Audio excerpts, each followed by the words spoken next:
चित्स्वभावाय भावाय सर्वभावांतरच्छिदे। मैं करता हूँ कर्म का, कर्म है मेरा कर्म, ऐसी मिथ्या मान्यता है मिथ्यात्व अधर्म। निज आत्म तल्लीनता सुखमय आत्म धर्म। श्री जिन जिन वर देव ने यह समझाया मर्म, यह समझाया मर्म। विगत दिनों से हमारी समयसार ग्रंथ आचार्य कुंदकुंद द्वारा रचित उसके कर्ता कर्म अधिकार पर हमारी चर्चा चल रही है। उसमें हमारी चर्चा 69 से 74 गाथा तक हो चुकी है। जो 69 से 74 गाथा हैं उसमें एक प्रकरण खत्म हो रहा है। उस प्रकरण का नाम है कि आत्मा और आश्रमों में अंतर, या फिर आत्मा और आश्रमों में भेद विज्ञान। तो आत्मा और आश्रमों में भेद विज्ञान का प्रकरण अभी समाप्त हो चुका है। तो अब आगे जो 48वां कलश आ रहा है उसके सार रूप में। तो उसके पहले हम देखते हैं कि जो कलश हैं समय सार में टोटल कितने कलश हैं? 278 कलश और 415 गाथाएं, है ना। तो ये 278 कलश हैं। ये 3 पार्ट में डिवाइडेड हैं। मतलब एक तो 3 प्रकार से ये कलश लिखे जाते हैं। एक ऐसे कि एक रहते हैं कंक्लूजन रूप में, उपसंहार रूप में, मतलब गाथाएं और उसका कंक्लूजन बता दिया, उस कलश के माध्यम से उसका सार बता दिया, कंक्लूजन बता दिया, है ना। फिर दूसरे प्रकार के कलश कौन से होते हैं? जो कि नई जो गाथा है उसकी सूचना देते हैं, नई गाथा की सूचना देते हैं वैसे, है ना। और जो तीसरे रहते हैं वे क्या मिक्स रहते हैं, वे उपसंहार भी करेंगे और क्या करेंगे, सूचना भी देंगे आगे की गाथा की। तो वे क्या करते हैं, पुल की तरह काम करते हैं, एक ब्रिज की तरह। जैसे ब्रिज रहता है ना, जो 2 रोड है उनको कनेक्ट करता है बीच में, है ना। ऐसे ही ये है ना, जो तीसरे टाइप के कलश, वे क्या करते, कनेक्ट करते हैं 2 गाथाओं को।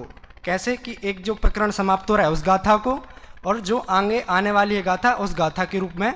यह जो है 48वां कलश है। तो जो 48वां कलश है वह क्या है, शार्दूल विक्रीडित छंद में लिखा गया है। शार्दूल विक्रीडित, तो यह क्या है, वीर रस का छंद है। और क्या है, यह जो पुरुषार्थ प्रेरक छंद है। तो इसका लक्षण क्या है, मतलब हम संस्कृत के विद्यार्थी हैं तो हमें लक्षण पता होना चाहिए। तो उसका लक्षण क्या है, सूर्याश्वैर्य दिमः सजौ सतत गा शार्दूल विक्रीडितम, है ना। तो शार्दूल विक्रीडित का ये क्या था, लक्षण था। तो यह क्या है, शार्दूल विक्रीडित छंद में लिखा गया है। तो उसकी उत्थानिका में दादा ने क्या लिखा है, पहले हम वो पढ़ लेते हैं। अब आगामी कलश में आचार्य अमृतचंद्र 73 एवं 74वीं गाथा का उपसंहार करते हुए 75वीं गाथा की सूचना भी देते हैं। जिस प्रकार मैंने बताया कि तीसरे टाइप का कलश है वो क्या करता है, उपसंहार भी करता है और आगे की गाथा की सूचना भी देता है। तो उसी प्रकार का यह कलश है। क्यों? क्योंकि देखो इसमें तो पहले दादा ने लिखा कि 73 और 74 गाथा का ही उपसंहार कर रहा है, परंतु यह कलश अगर अपन देखा जाए तो जो पूरी गाथाएं हैं इसके पहले की उन सबका ही उपसंहार करता है। परंतु इसमें 73 74 मुख्य इसलिए लिखें क्योंकि उसके पहले जो कलश आया था जो 47वां था, तो वह आगे की जो 4 गाथाएं हैं उनका पहले उपसंहार कर चुका है। इसलिए ये कलश जो मुख्य रूप से है वह 73 और 74 गाथा का ही उपसंहार करता है। परंतु अगर देखा जाए तो ये जो 69 से 74 तक जो प्रकरण है उस पूरे का ही उपसंहार करता है ना। चलिए अपन इस छंद का पाठ करते हैं। इत्येवं विरचय्य सम्प्रति परा द्रव्यानिवृत्तिं परां स्वं विज्ञाने घनस्वभावमभया दास्तिग्नुवानः परम् अज्ञानोत्थितकर्तृकर्मकलनात् क्लेशान्निवृत्तिः स्वयं ज्ञानीभूतैतश्चकास्ति जगतः साक्षी पुराणः पुमान्। तो इस कलश का हम पहले सामान्य अर्थ देखते हैं, उसके बाद हम इसके विशेषणों पर विस्तार से चर्चा करेंगे। तो पहले इत्येवम मतलब इत्येवम अर्थात इस प्रकार से। तो किस प्रकार से, तो ये हम आगे देखेंगे, है ना। तो पहले देखते हैं कि इस प्रकार से क्या विरच्य अर्थात रचना करता है, संप्रति अर्थात तत्काल, परद्रव्य निवृत्ति पराम मतलब परद्रव्यों से निवृत्ति करता है, और पराम अर्थात उत्कृष्ट रूप से, है ना। तो ये क्या है, इस प्रकार यह परद्रव्यों से उत्कृष्ट रूप से क्या करता है, निवृत्ति करता है। यहाँ पर उत्कृष्ट रूप से लिखा है, उसका अर्थ क्या है कि उत्कृष्ट रूप से अर्थात एक बार अगर निवृत्ति कर दी तो फिर क्या करना, उसमें वापस नहीं आएगा, फिर से आश्रय भाव में वापस नहीं आना। मतलब उत्कृष्ट रूप से एक ही बार में निवृत्ति कर दी, अब वापस आश्रय भाव में वह नहीं आएगा।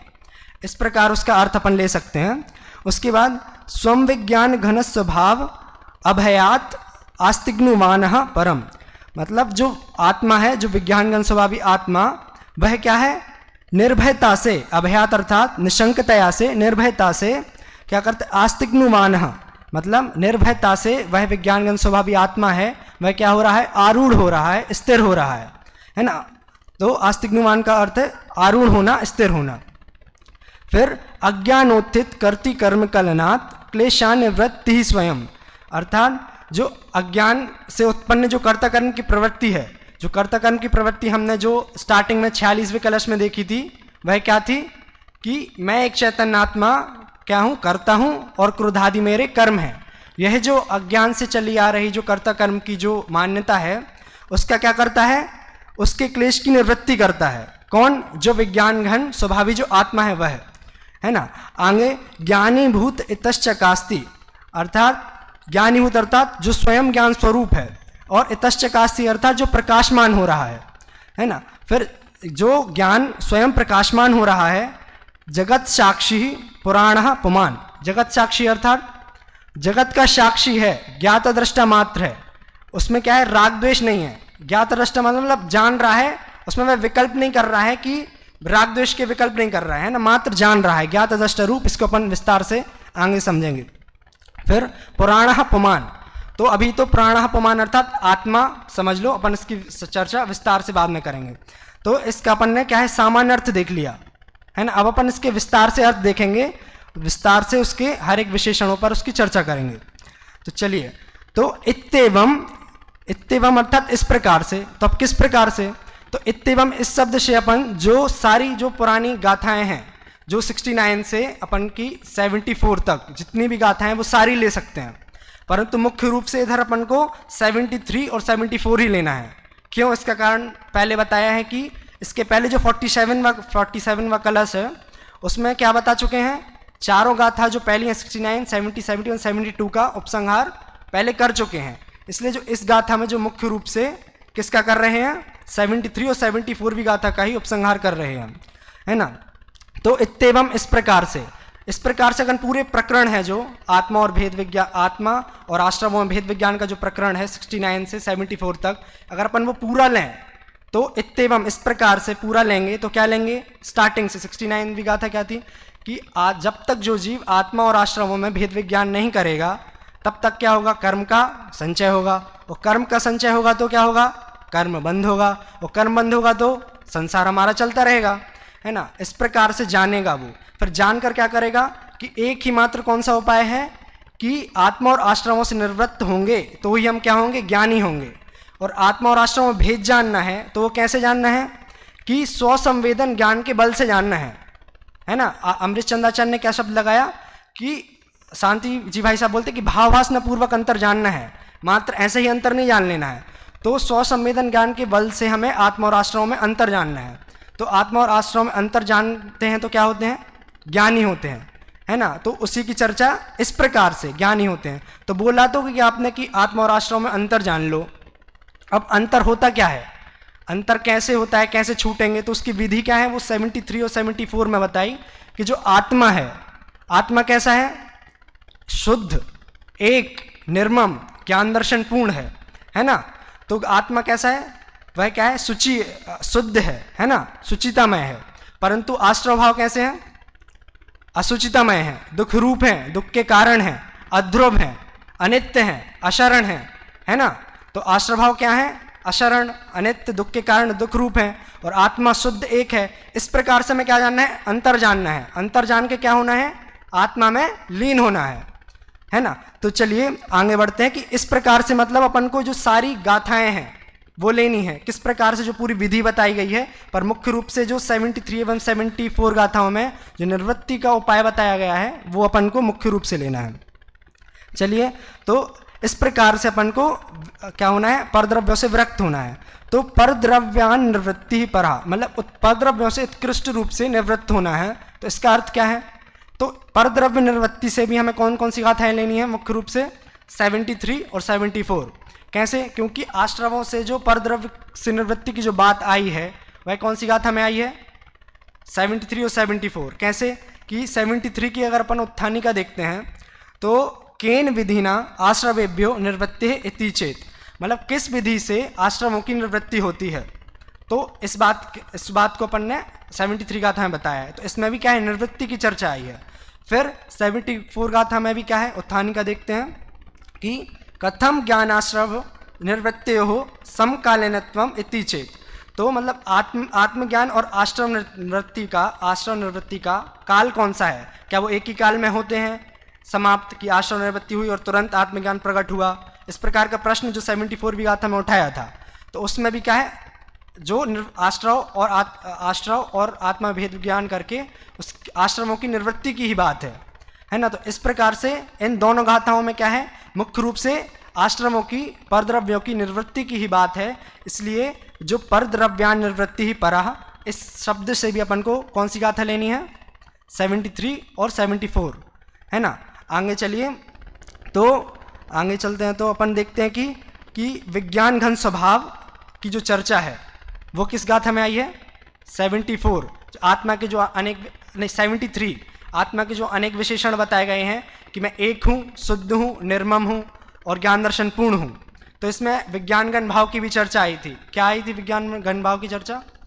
कि जो विज्ञान आत्मा है उसकी जो लंबाई चौड़ाई से जो आत्मा क्या है? लंबाई चौड़ाई और मोटाई से आत्मा क्या है? ठोस है, अखंड है। इस प्रकार पर कैसा है? इस प्रकार पर विज्ञान घन स्वभावी है ना। यह चर्चा आई थी।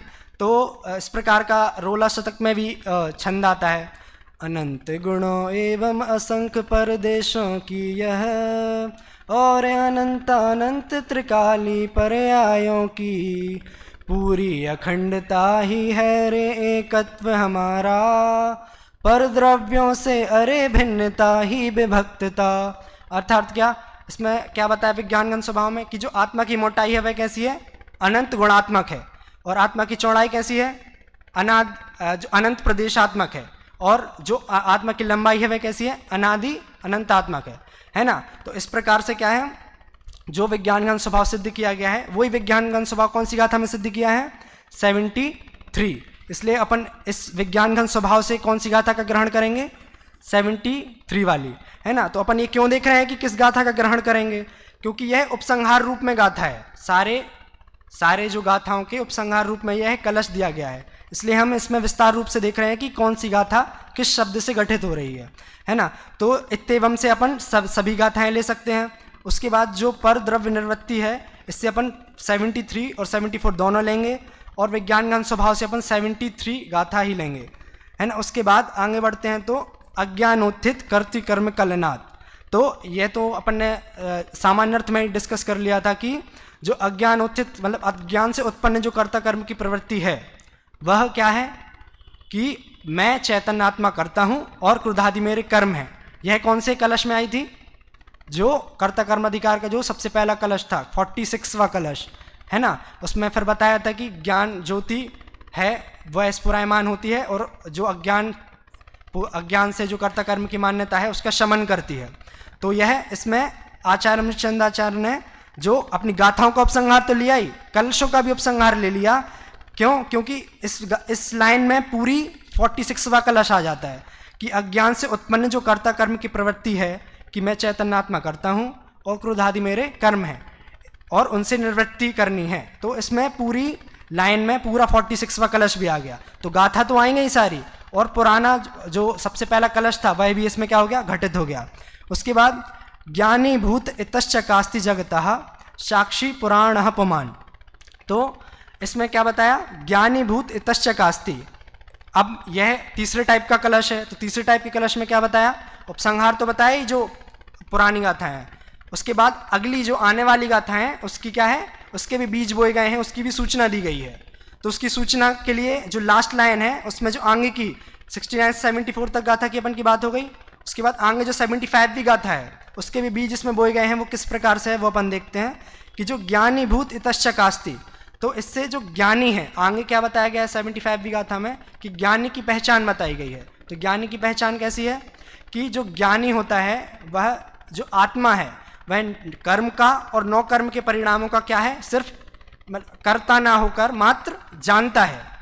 यह 75वीं गाथा में आई है, वो अगले वक्ता या फिर अगर समय उपलब्ध हुआ तो हम उसकी चर्चा करेंगे।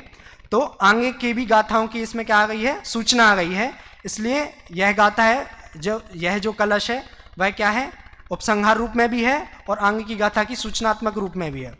चलिए, तो आगे जो शब्द है वह क्या है, जगत साक्षी। जगत साक्षी अर्थात जगत साक्षी अपन कहीं और भी सुनते हैं, सुना होगा अपन ने, जगत साक्षी मार्ग प्रगटन परो भानुरेवयो महावीर स्वामी नयन पथगामी भवतु में। तो जगत साक्षी का अर्थ क्या दोनों में सेम है?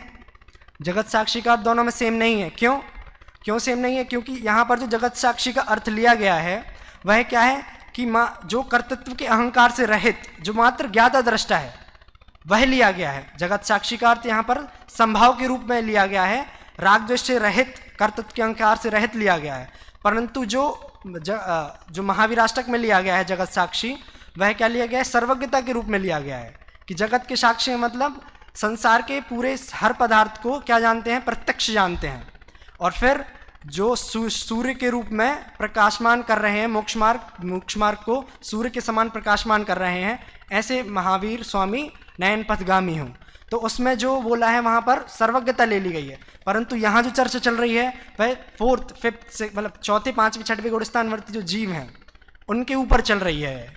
मतलब यहाँ पर सर्वज्ञता नहीं लेनी है, यहाँ पर जगत के साक्षी हैं, अर्थात उनके अंतर से जो कर्तृत्व का अहंकार था वह मात्र निकल गया है, यहाँ पर भी सर्वज्ञ नहीं हुए हैं, है ना। तो इन दोनों, यहाँ पर जगत साक्षी का अर्थ सर्वज्ञ नहीं है, यहाँ पर मात्र संभाव से जो ज्ञात दृष्टा रूप से जानना। जैसे अध्यक्ष बोलते ना, अध्यक्ष मतलब कैसा है कि अधिकार पूर्वक अपन को जान देख रहा है बस, और उसका कुछ काम नहीं है।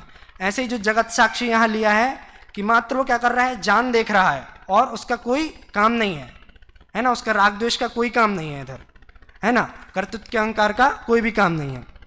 और आगे देखते हैं पुराणः पुमान्। पुराणः पुमान् अर्थात पुराण पुरुष। तो पुराण पुरुष सुन के तो हमें लगेगा कि क्या, कि पुराण मतलब क्या, हरिवंश पुराण, पद्म पुराण, है ना, यही सुने हमने तो पुराण, शिव पुराण, है ना। तो ये पुराण है, तो यही पुराण यहाँ पर लिए गए हैं क्या? नहीं। और पुराण पुरुष, तो पुराण पुरुष मतलब जो हरिवंश पुराण आदि हैं उनमें 63 सलाका पुरुषों की बात आई है। तो पुराण पुरुष मतलब तो वही होना चाहिए ना जो 63 सलाका पुरुष हैं। तो यहाँ पर पुराण पुरुष हैं, उनका अर्थ यहाँ पर वो 63 सलाका पुरुष ना होकर यहाँ पर आत्मा है वह लिया है। कैसे कि पुराण मतलब जो प्राकृत में ऋणा हो जाता है, मतलब पुराना। तो पुराना तो सबसे पुराना क्या है, सबसे पुराना तो क्या है, अनादि अनंत क्या है, आत्मा है, सबसे पुराना आत्मा है। तो यहाँ पर पुराने से लिया है, पुराना पुरुष। सबसे पुराना कौन है? सबसे पुराना भी आत्मा है और उससे नया भी कोई नहीं है, है ना। तो सबसे पुराना जो आत्मा है, तो अनादि से है आत्मा, उस अपेक्षा से यहाँ पर पुराण पुरुष अर्थात क्या लिया है, आत्मा लिया है ना। चलिए, तो हमारी इस कलश की विस्तार से चर्चा हो गई है। अब जो उसके नीचे जो दादा ने पद्यानुवाद किया है अपन वह देखते हैं, उसका पाठ करते हैं। चलिए, इस प्रकार जाने भिन्नता भाव की, कर्तृत्व का अहम विलयमान हो रहा, निज विज्ञान घन भाव गजारूढ़ हो, निज भगवान शोभायमान हो रहा। जगत का साक्षी पुरुष पुराण यह अपने स्वभाव में विकासमान हो रहा। अहो सद ज्ञानवंत दृष्टिवंत यह पुमान जगमग ज्योति में प्रकाशमान हो रहा। तो अपन इसमें जो विशेष आया है वह देख लेते हैं। पूरी अपन को मतलब पूरा अर्थ करने की फिर से जरूरत नहीं है क्योंकि यह पद्यानुवाद ही है। तो यहाँ पर दादा ने पहला देखें तो जो दूसरी लाइन है कर्तृत्व का अहम विलयमान हो रहा, तो यहाँ पर उन्होंने कर्तृत्व का अहम लिखा है, यहाँ पर कर्तृत्व का विलय नहीं लिखा, कर्तृत्व का विकल्प विलयमान हो रहा ऐसा नहीं लिखा। तो दादा खुद बताते हैं कि यहाँ विकल्प का प्रयोग इसलिए नहीं किया क्योंकि जो कर्तृत्व का विकल्प है वह क्या है, चौथे पांचवें छठवें गुण स्थानवर्तियों को विकल्प रहता है कि नहीं कर्तृत्व का। राम जी हैं, उन्हें सीता को बचाने का विकल्प आया था कि नहीं, आया था, है ना। और चक्रवर्ती को 6 खंड जीतने का क्या होता है, विकल्प आता है कि नहीं। तो ज्ञानी को भी क्या है, कर्तृत्व का विकल्प आएगा, परंतु उससे कर्तृत्व का अहंकार नहीं है। यहां पर क्या सिद्ध करना चाह रहे हैं कि कर्तृत्व का अहम विलयमान हो रहा है, यहां पर कर्तृत्व का विकल्प समाप्त नहीं हो रहा है। क्यों, क्योंकि यहां पर जो बात आ रही है वह चौथे पांचवें छठवें गुण स्थानवर्ती जो जीव हैं उनके विषय में चल रही है, इसलिए। चलिए, तो आगे जो यहाँ पर विशेष शब्द प्रयोग किया गया है वह गजारूढ़ है। गजारूढ़ क्योंकि जो मूल जो कलश है उसमें वह प्रयुक्त नहीं है। क्या है, निज विज्ञान भाव गजारूढ़ हो रहा। तो गजारूढ़ और अर्थ क्या, गज मतलब हाथी, आरूढ़ मतलब उसके ऊपर चढ़ना, तो हाथी के ऊपर चढ़ना। तो हाथी के ऊपर चढ़ना मतलब कुछ समझ में नहीं आया, है ना। तो यहाँ ये है कि हाथी के ऊपर चढ़ना मतलब गजारूढ़ होना, मतलब अपन अगर ऊपर देखें तो ऊपर निर्भय, निर्भय शब्द प्रयोग है, मतलब अभयात। तो अभयात का अर्थ क्या है, निर्भयता। परंतु नीचे पद्यानुवाद में देखें तो वहां पर निर्भयता का कोई ऐसा दिखता नहीं है कि वहां पर शब्द प्रयोग किया गया हो। तो वहां गजारूढ़ से यहाँ ऊपर तो लिया कि निर्भयता पूर्वक आरूढ़ हो रहे हैं, परंतु नीचे क्या लिया, गजारूढ़। तो गजारूढ़ से सबसे पहला अगर अपन अर्थ निकालें तो वह निर्भयता का निकालेंगे। जैसे अगर किसी को हाथी के ऊपर चढ़ना हो तो सभी लोग हाथी के ऊपर नहीं चढ़ सकते, मतलब जिसमें योग्यता हो, मतलब जो निर्भय हो, जिसको ऊंचाई से डर ना लगता हो, जो निर्भय हो, वही क्या कर सकता है, हाथी के ऊपर चढ़ सकता है ना। तो यहाँ पर अपन एक अर्थ निर्भयता का निकाल सकते हैं क्योंकि वह पद्यानुवाद में निर्भय शब्द प्रयोग भी नहीं है, और ऊपर जो देखें तो कलश में अभयात निर्भयता शब्द प्रयोग है। तो पहला अर्थ निकाल सकते हैं कि यहाँ पर गजारूढ़ मतलब जो निर्भय होके आरूढ़ हो रहा है, यह पहला अर्थ ले सकते हैं। पर दूसरा अर्थ कि जिस प्रकार एक शेर है, जो शेर आदि और सारे हैं, तो जंगल में अनेक जो रहते हैं जानवर, तो उनसे बचने के लिए हाथी सबसे ऊंचा होता है, तो हाथी के ऊपर हम बैठ गए हैं किससे बचने के लिए, अनेक जंगली जानवरों से बचने के लिए हम हाथी के ऊपर बैठ गए हैं। इसी प्रकार हम जो कर्म आदि हैं, कर्म नौकर्म पर पदार्थ आदि से बचने के लिए हम क्या हो गए हैं, ऊपर हाथी के ऊपर आरूढ़ हो गए हैं, है ना। तो इस प्रकार से भी अपन एक अर्थ निकाल सकते हैं। और तीसरा अर्थ जो दादा निकालते हैं कि जो राजा हैं, राजा आदि महान कार्य करते हैं तो वे किससे जाते हैं, मतलब हाथी के ऊपर आरूढ़ होते हैं ना, हाथी के ऊपर चढ़ के फिर पूरे नगर में घूमते हैं। तो उसी प्रकार जो राजा आदि हैं वे क्या होते हैं, जब गज के ऊपर हाथी के ऊपर आरूढ़ होते हैं, चढ़ते हैं, तो वे अलग ही क्या होते हैं, शोभायमान होते हैं। उसी प्रकार जो आत्मा है वह क्या हो रहा है, विज्ञान घन स्वभाव के ऊपर निर्भयता से आरूढ़ होकर क्या हो रहा है, शोभायमान हो रहा है। इस प्रकार से अपन गजारूढ़ जो यहाँ पर पद्यानुवाद में जो एक्स्ट्रा शब्द दिया है उसके अपन इस प्रकार 3 अर्थ निकाल सकते हैं, है ना। चलिए अपन आगे बढ़ते हैं। उसके बाद जो पूरा पद्यानुवाद है वह सेम ही है, अपन उसका अर्थ पूरा पहले से ही देख चुके हैं। अब अपन आगे बढ़ते हैं, जो बनारसीदास जी का भावानुवाद है उसको देखते हैं। जग में अनादि को अज्ञानी कहे मेरो कर्म, करता मैं या को क्रिया को प्रति खाई है। अंतर सुमति भासी जोग में भयो दासी, ममता मिटाई पर जाई बुद्धि नाखी है। निर्भय स्वभाव लीनो अनुभव के रस भीनो, किनो व्यवहार दृष्टि नेहच में राखी है। भरम की डोरी तोरी धर्म को भय धोरी, परम सो प्रीति जोरी करम को साखी है। तो यहाँ पर भी जो विशेष बात है अपन उसी को देखेंगे, पूरा अर्थ नहीं करेंगे। तो पहली 2 लाइन में तो जो कर्ता कर्म की प्रवृत्ति है जो अज्ञानियों की वह बता चुकी है, वो अपन बहुत बार देख चुके हैं, वो नहीं देखेंगे। पर उसके बाद उसने सुधार कर लिया, अज्ञान होकर वह ज्ञानी हो गया। क्यों? क्योंकि उसकी अंतरंग की जो सुमति, उसने सम्यक ज्ञान प्राप्त किया और वह क्या हो गया, जो उसकी पर्याय बुद्धि थी उससे वह नष्ट हो गया। यह दूसरी लाइन का मीनिंग है, इसको विस्तार नहीं करेंगे क्योंकि वो ये है जो अपन पहले देख चुके हैं। पर जो तीसरी लाइन है उसमें यह लिखा है कि जो ज्ञानी है, ज्ञानी का व्यवहार देखा जाता है, परंतु उसकी हमेशा दृष्टि क्या होती है, वह निश्चय पे ही होती है। जो गुरुदेव श्री हैं वे जो अज्ञानियों की 6 भूल बताते हैं, वे उन्हें हम देख के समाप्त करते हैं।